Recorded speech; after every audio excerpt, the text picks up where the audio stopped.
শুভ জন্মাষ্টমীতে মায়ের গায়ে মাটি দেওয়া হয়েছিল, আর আজকে শুরু হলো মায়ের কাঠামো তৈরির কাজ। আকাশে বাতাসে যেন একটা পুজো পুজো গন্ধ, কি মজাটাই না লাগছিল। সেই ছোটোবেলায় ফিরে গিয়েছিলাম, বসে বসে ঠাকুর দেখতাম, ঠাকুরের তৈরি করা দেখতাম। এই ভাই কিছু যেন একটা তৈরি করছিল। আমি জিজ্ঞাসা করলাম, ভাই এটা তুমি কি বানাচ্ছ? ভাই বলল, এটা আমি হাত বানাচ্ছি। খড়ের মধ্যে খড় দিয়ে দিয়ে তারপর সুতলি দড়ি দিয়ে পেঁচিয়ে পেঁচিয়ে হাত তৈরি করছিল। মনে হচ্ছে যেন পুজো এসে গেছে, মা যেন আর কিছুক্ষণের মধ্যেই চলে আসবে, যেন আশেপাশেই কোথায় ঘুরছে। ছোটোবেলার স্মৃতিগুলো বড় বেশি সুন্দর। আর হাত তৈরি হয়ে যাওয়ার পর ভাই আমাকে ডেকে দেখালো, এই দেখো দিদি, হাত তৈরি হয়ে গেছে, এবার লাগানো হবে। কি সুন্দর, তাই না? এটা মাটি তৈরি করে রাখা হয়েছে মায়ের গায়ে দেওয়ার জন্য, কাদার সাথে খড় মিশিয়ে মাখা। আর এটা হলো শুধুমাত্র কাদা। ঠাকুর তৈরির কাজ চলছে।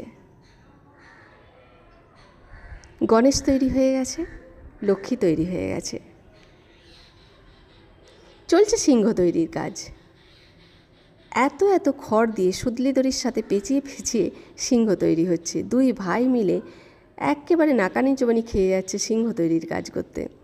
আমি বললাম, ভাই এবারের সিংহ কি একটু বেশি বড় হচ্ছে? ভাই বলল, হ্যাঁ, সিংহকে একটু বড়ই তৈরি করা হয়ে গেছে আমাদের অজান্তেই। আমি বললাম, ঠিকই করেছো, সিংহের শক্তি আমাদের এখন ভীষণভাবে প্রয়োজন শত্রু দমনের জন্য। তাই হয়তো মা বড়ই তোমাদের হাত দিয়ে তৈরি করা দেখিয়ে দিলেন।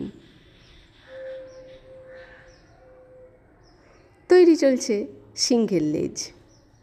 কি সুন্দর, আমার বেশ দেখতে মজা লাগছিল সিংহের লেজ তৈরি করা দেখা।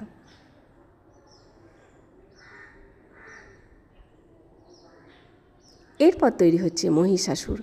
এত এত খড় দিয়ে মহিষাসুরের বুকের মাংসপেশি তৈরি করা হচ্ছে।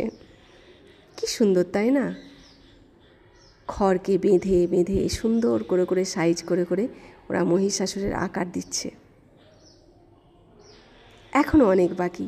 আজ এই পর্যন্তই। আবার আসছি পরবর্তী পর্যায়ে আমার পিতৃভূমি নিয়ে।